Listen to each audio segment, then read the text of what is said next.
You நெக்லைனில் piping கொடுக்கும்போது எப்படி கொடுத்தாலும் கர்வ் லைனில் வந்து சுருக்கமாக வருது, இழுத்து பிடிச்சி வருதுன்னெலாம் சொல்கிறீங்க. அது மாதிரி சுருக்கம் வராமல் இழுத்து பிடிக்காமல் எப்படி ஃபினிஷிங்காக பைப்பிங் வைக்கணுங்கிறது இந்த வீடியோவில் பார்க்கலாம். பைப்பிங் வைக்கிறதுக்காக பேக் பார்ட்டுடைய லைனிங் எடுத்துக்கோங்க. இதே மாதிரி நீங்கள் என்ன கலர் வைக்க போகிறீங்களோ அதுக்கான பைப்பிங்கையும் எடுத்துக்கோங்க. இதில் மொத்தம் 10 கலர் வருது. 10 கலர்லையுமே ஒவ்வொன்றுத்துலேயும் 10 மீட்டர் இருக்குது. எல்லாத்துக்குமே யூஸ் பண்ணிக்கலாம். நம்ம ஆல்ரெடி சாரீ கிளாத்தில் இருந்து தான் யூஸ் பண்ணுவோம். அது டைம் அதிகமாக ஆகுது அப்படின்றதுனால இந்த மாதிரி ரெடிமேட் பைப்பிங் வாங்கி வச்சுருக்கேன். எல்லாத்துக்குமே யூஸ்ஃபுல்லாக இருக்கும், வாங்கி வச்சுக்கோங்க. இந்த பைப்பிங்கோட லிங்க் வந்து மேலே டேக் பண்ணுறேன், செக் பண்ணி பார்த்துக்கோங்க. இப்போ பைப்பிங் தைக்க ஸ்டார்ட் பண்ணலாம்.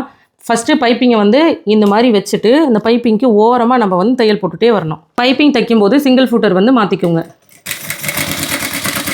இந்த கர்வ் லைனை கவனமாக பாருங்கள். நம்ம வந்து பைப்பிங்கை இப்படி மடித்து வச்சு பண்ணும்போது இந்த இடத்துல ஒரு ஃபோல்டிங் வந்து நம்மளுக்கு வரும். அது எதனாலனா இழுத்து பிடிச்சி மடித்து தைக்கிறதுனால தான் அந்த மாதிரி வருது. இழுக்காமல் அந்த யூ ஷேப் எப்படி இருக்கோ அதுக்கேற்ற மாதிரி அந்த பைப்பிங்கை லூஸ் விட்டு தைக்கணும். இதே மாதிரி தான் லூஸ் விட்டு ஃபுல்லாக நம்ம அந்த கர்வ் லைனை ஃபினிஷ் பண்ணி எடுக்கணும். இந்த நெக் ஷேப்புக்கு ஏற்ற மாதிரி இந்த மாதிரி அழகாக தச்சு எடுத்ததுக்கப்புறம் மெயின் ஃபேப்ரிக்கில் வச்சு திருப்பிக்கலாம். மெயின் ஃபேப்ரிக்குடைய ரைட் சைடு மேலே இருக்கிற மாதிரி வச்சுக்கோங்க.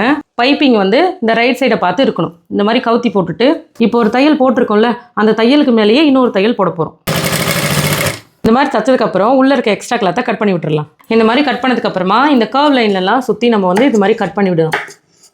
இது மாதிரி கட் பண்ணதுக்கப்புறமா இந்த லைனிங்கை இப்படி மேலே தள்ளிக்கோங்க. தள்ளிட்டு இந்த லைனிங்க்கு மேலே 1/4 இன்ச் அளவில் ஒரு 10 தையல் போடுறோம் சுற்றியும். இது மாதிரி தையல் போட்டதுக்கப்புறமா திருப்பிக்கலாம். திருப்பிட்டு இப்போ இந்த மெயின் ஃபேப்ரிக்கு மேலே 1/4 இன்ச் அளவில் தையல் போடுறோம். இது மாதிரி தையல் போட்டு எடுத்துக்கணும். இந்த மாதிரி எடுத்துக்கிட்டிங்கன்னா உங்களுக்கு நெக் ஷேப் வந்து நல்லா சூப்பராக ஃபினிஷ் ஆகிடும்.